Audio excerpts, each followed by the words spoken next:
Boa noite, sejam bem-vindos a mais um momento de reflexão sobre a doutrina espírita, oferecido pela Casa Espírita Bezerra de Menezes.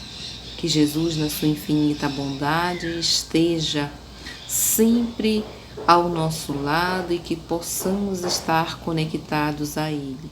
Nossa temática hoje, para conversarmos um pouquinho, é Jesus Cristo, modelo e guia da humanidade.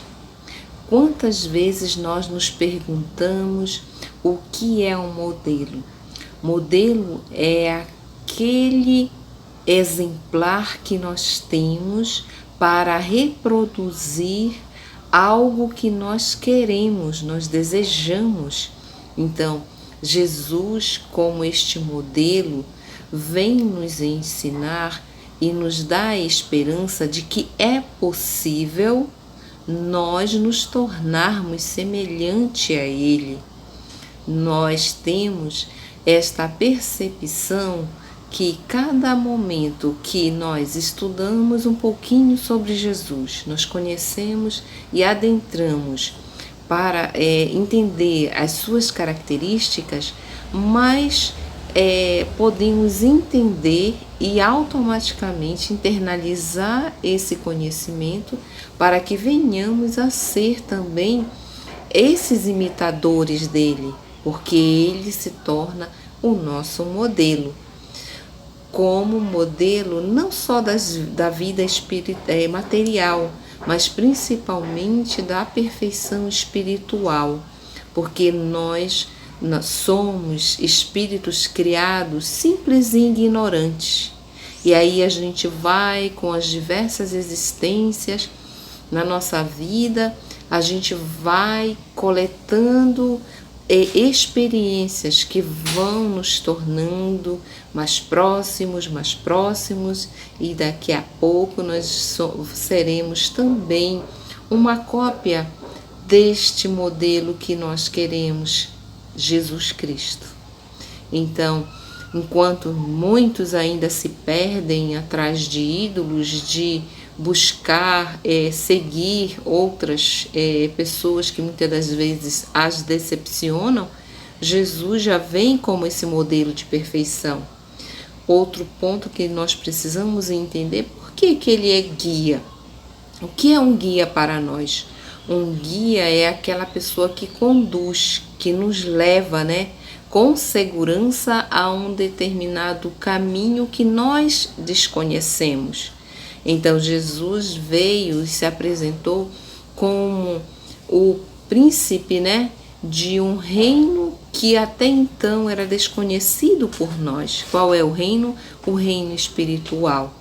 Ele vem e nos mostra o caminho a seguir, aonde devemos, como devemos caminhar, nos comportar para alcançarmos este novo caminho, este novo lugar, este mundo espiritual. Então ele vem na sua mensagem nos trazer essas indicações, estas pistas de como alcançar. Até então, muitas das vezes, nos dito que somos escória, que somos ruins, porque nós destruímos o meio ambiente, ou porque muitos de nós ainda permanecemos equivocados em determinados comportamentos que não condizem mais com o nosso grau evolutivo de humanidade. E aí, às vezes, nós deixamos de apreciar os momentos de evolução e nos detemos ainda nas imperfeições que alguns de nós ainda praticam ou têm necessidade de praticar ainda. Então, Jesus é a segunda revelação dada por Deus aos homens. Não que Jesus não se revele, para nós a todo momento, através da natureza, através de nós mesmos, através de observarmos uma criança sorrindo, Deus se revela a nós a todo instante, mas o marco enquanto espírito a ser seguido, Jesus se torna essa revelação, porque depois de Moisés, Jesus vem ser este personagem, né, na nossa história de humanidade, este marco de relembrar a nós, né, seres humanos, esta nossa conexão com Deus, com o alto, com o divino. Jesus também é apresentado na doutrina como o espírito que teve o espírito mais elevado até então conhecido entre os encarnados na Terra.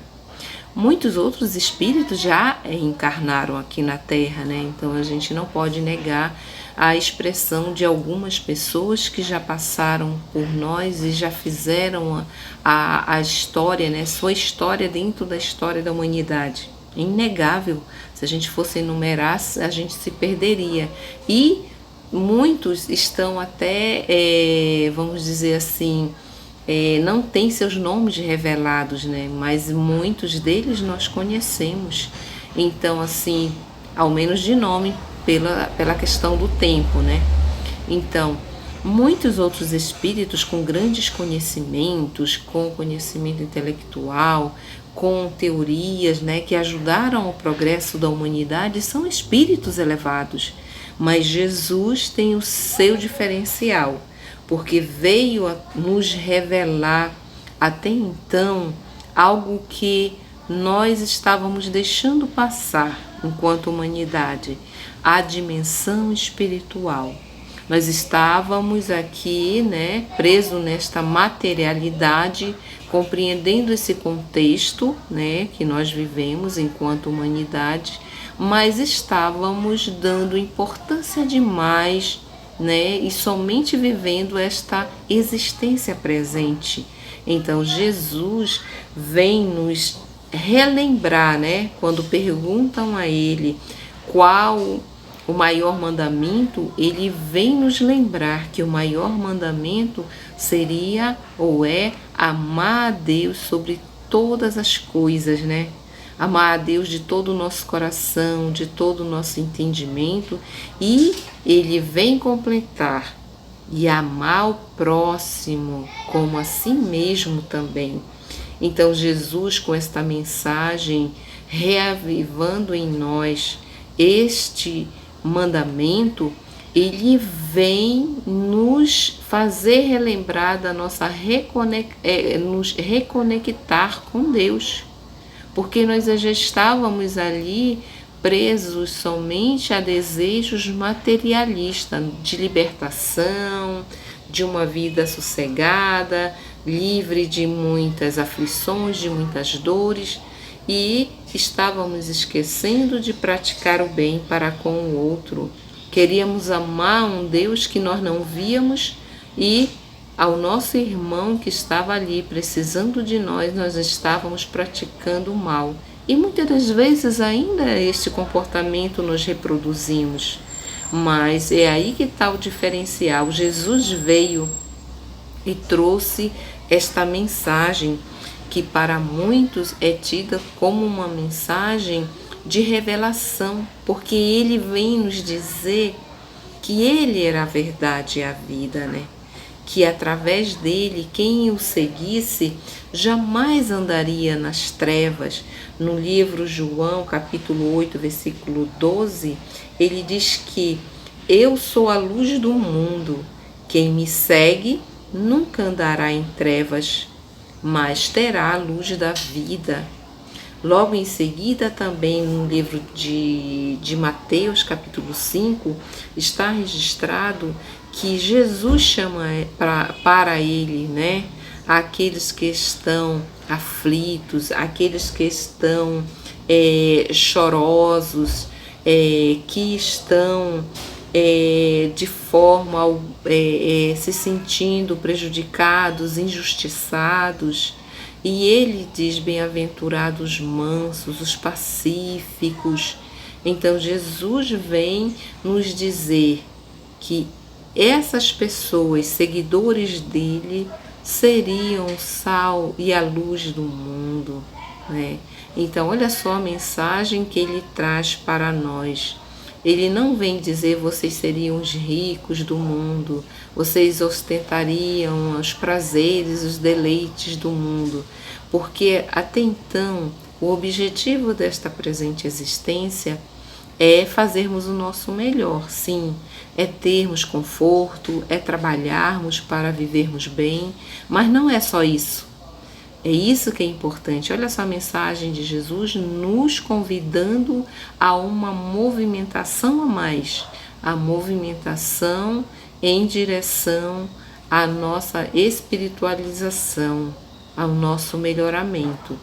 Então Jesus traz uma nova mensagem, complementando o que até então o povo na sua época sabia, né? Dizia, temos que amar o nosso próximo. E quem é o meu próximo? É aquele que me ama. Mas olha a mensagem de Jesus como ela é mais ainda. Ela vai sendo lentamente dosada, buscando tirar de nós mais esforço no sentido de nos auxiliar no nosso melhoramento. E aí ele vem dizendo assim, se alguém te bate numa face, oferece a outra. Enquanto que o outro lá ainda estava preso naquela mensagem do dente por dente, né? Se você me fez isso, eu tenho o direito também de fazer isso com você. Então, olha só como é especial a mensagem de Jesus.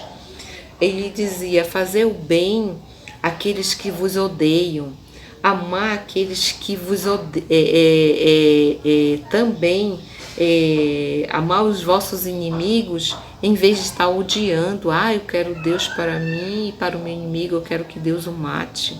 Então olha só as mensagens como é que Jesus vem trazendo essa mensagem reveladora. Ela é revolucionária, sim, no campo da moral, do ser humano. Então, perdoar, olha essa mensagem de Jesus, perdoar a todos, a todos 70 vezes 7. Então, olha só, é para falar o quê? Que eu vou perdoar, vou ficar contando? Não, é falar para nós que é incalculável. A mensagem de Jesus tem em sua essência a revolução social.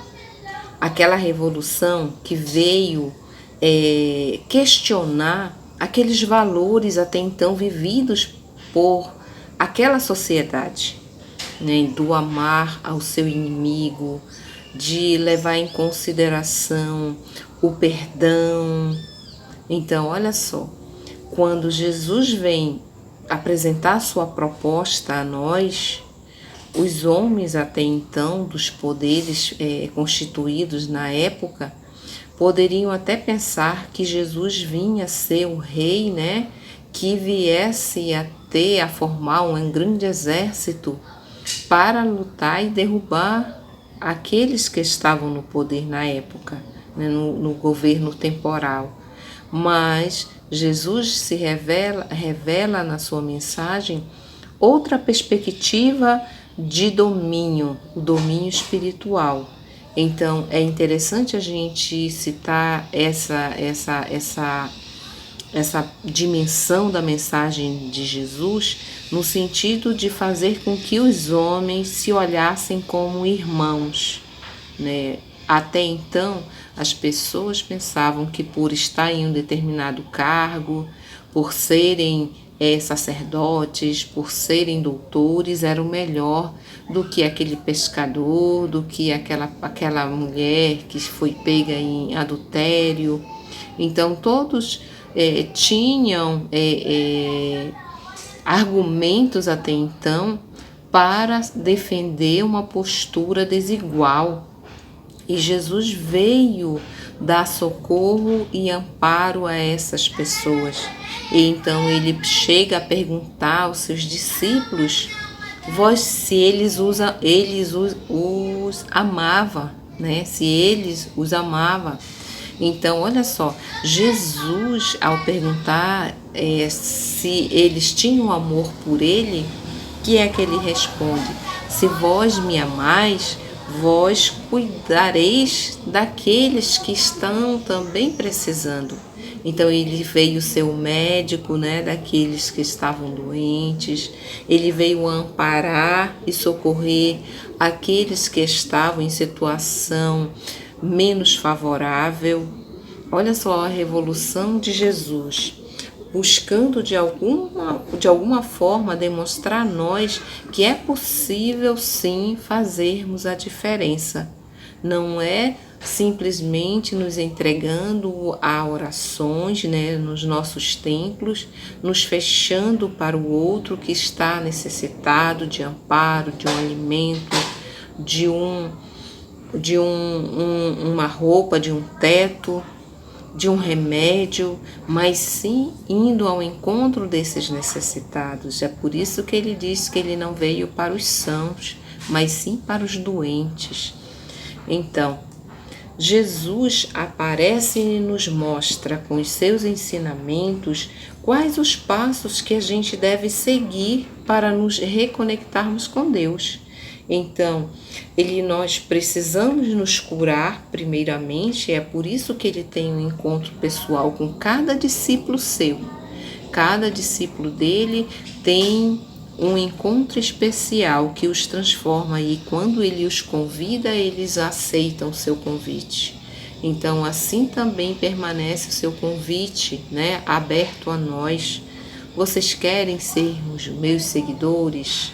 Vocês querem também receber esta mensagem que transforma, que te faz questionar a tua realidade e que, dentro do possível, busca, né, a justiça social, a igualdade, mas também que você se importa com a sua parte espiritual, com a sua dimensão espiritual, que uma, como eu sempre gosto de dizer, está conectada à outra.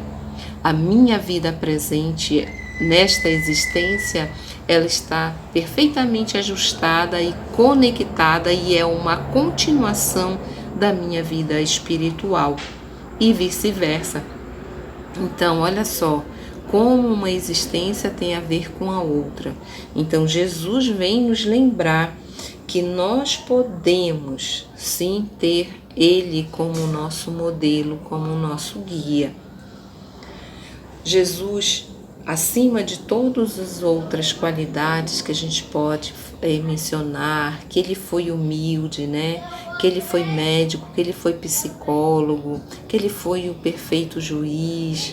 Então, são várias as características que enumeram Jesus aqui na Terra, a sua vivência na Terra.